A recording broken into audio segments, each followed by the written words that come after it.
As a fan of Mario games in general, I naturally love the Mario Maker series simply for the opportunity to endlessly play Mario levels whenever you feel like it. So when I saw that Mario Maker 2 was coming to the Switch, I was instantly sold. So now that I've played it, does it meet my lofty expectations, or does it simply serve a quick experience while leaving me wanting more?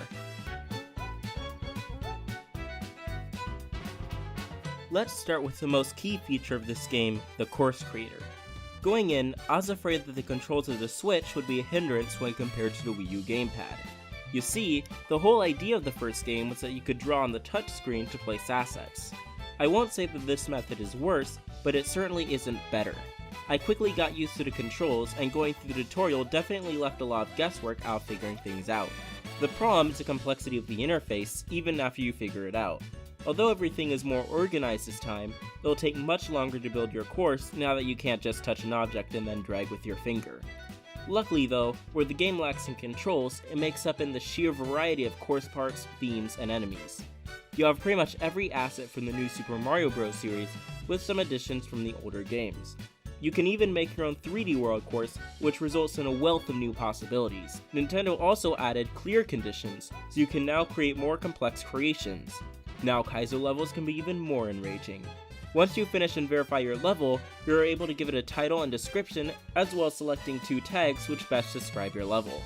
I really like this feature, although I hope they add a couple more options in the future, as some level types just aren't listed in the current game.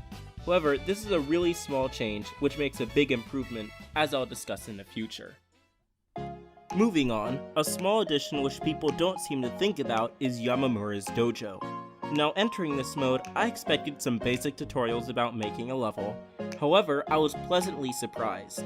Sure, the basic UI lesson is there, but if you dig a bit, you can find some really helpful advice, such as leading the player to where you want them to go, or balancing difficulty while still keeping your level enjoyable. The quips between Nina and Yamamura are also really entertaining and went a long way into making the lesson feel less preachy.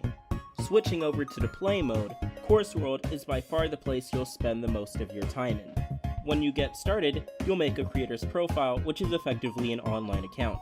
Here's where you can see all your courses, as well as create a Mii avatar. As you complete certain objectives, you'll unlock different pieces of clothing so you can subtly flex on whoever sees you.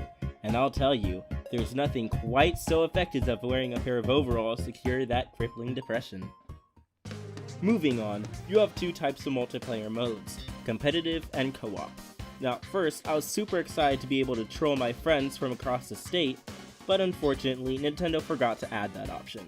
So for the time being, we're stuck with randoms. And if you thought that was the only thing Nintendo forgot, I would like to mention that they didn't add voice chat either. Seriously Nintendo, what were you thinking? Oh well, at least we can still have a fun time playing the game.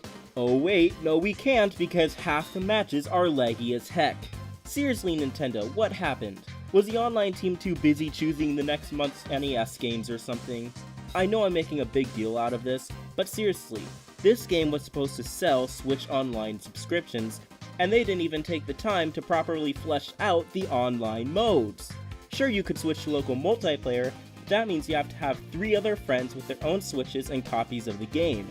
So if you're a friendless loser like I am, that means your only option is toughing it out online and hoping everyone there either has perfect Wi-Fi or is using Ethernet. Now, on the off chance that you get a decent match, these modes are actually pretty fun. I'll start off with competitive. Your goal is to be the first one to touch the flagpole. Everyone else is then given about 5 seconds to join you before the level ends. It's simple, quick, and easily addicting. However, things get even more interesting when there is a clear condition. Now, nobody can reach the end until the requirement is met, and you have to work together to get the job done. The best part is that once somebody completes the objectives, only they can reach the goal. It all turns into capture the flag at that point, where everyone is trying to steal your marker in order to be able to reach the finish. When the round finishes, your rank either goes up or down depending on how you did. Mine mostly went down. You also get to vote on whether or not your level was good for multiplayer. It's really fun, and before I knew it, I was sinking several hours into this mode until somebody's connection died and I got booted back to the lobby, at which point I returned to my place in the corner of depression. Now, a mode that I didn't expect to play so much was a co-op mode. Initially, I expected it to just be the online version of single player, with 3 extra people getting in the way. However, I was proved wrong, and the mode offers almost as much replay value as competitive. Almost. Here's the issue. As fun as it is to screw over another player mid-jump, the enjoyability of each round is generally based on the stage, which is clearly meant for one player only. This means that certain jumps and auto-scroll levels just don't work for multiplayer, meaning that one person will be actually playing the level, while the other 3 just sit at spawn waiting for everything to eventually respawn.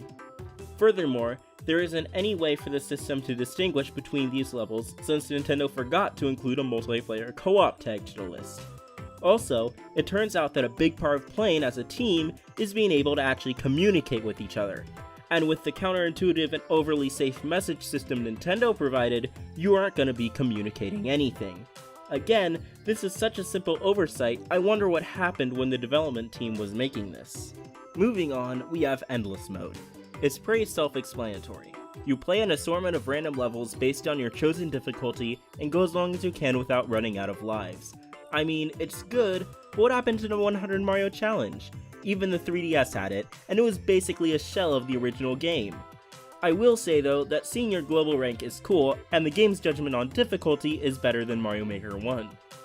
Now if you don't care about any of that and just want pure Mario platforming, you can always just browse the entire catalog of user-created levels.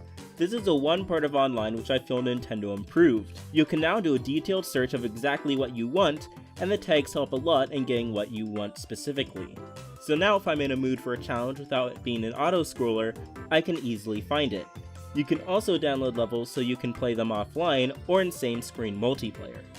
Disliking levels is also a new feature, so if someone uploads garbage, you can give them garbage right back. One thing though, Nintendo, just one thing. Why are we still using friend codes?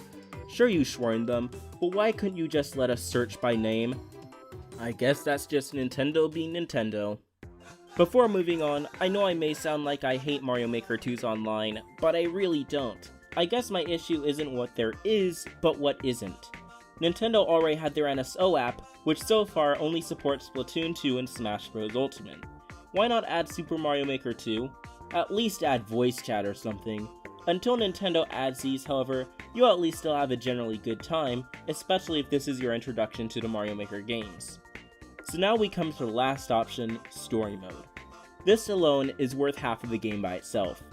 You're tasked with rebuilding Princess Peach's castle by completing various missions given to you by the Taskmaster.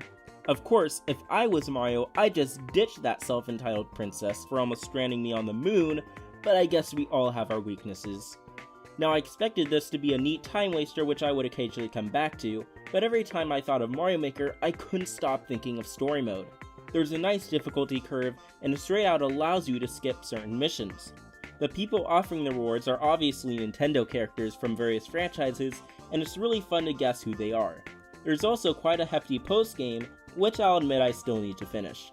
The writing in this mode, similar to Yamamura's Dojo, is also masterfully written, so you're constantly laughing about jokes not only aimed toward kids, but adults as well.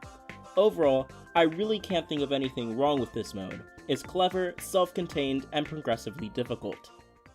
Mario Maker 2 is an amazing experience which nicely advances the series. The course world has its inconveniences, but as a whole, you're going to be entertained for the foreseeable future.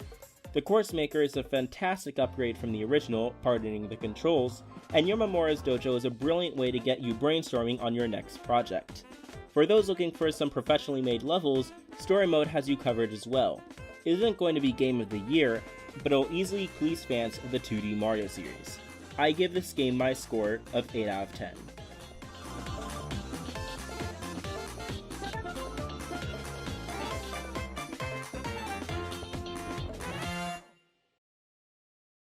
Thanks for watching this video. If you like what you saw, consider giving a like and subscribing, and ringing the bell so you never miss when I upload. Also, leave a comment telling me what you thought of Mario Maker 2, and of course how I messed up, because nothing can be perfect on the internet. Thanks for watching, and I'll see you in the next video.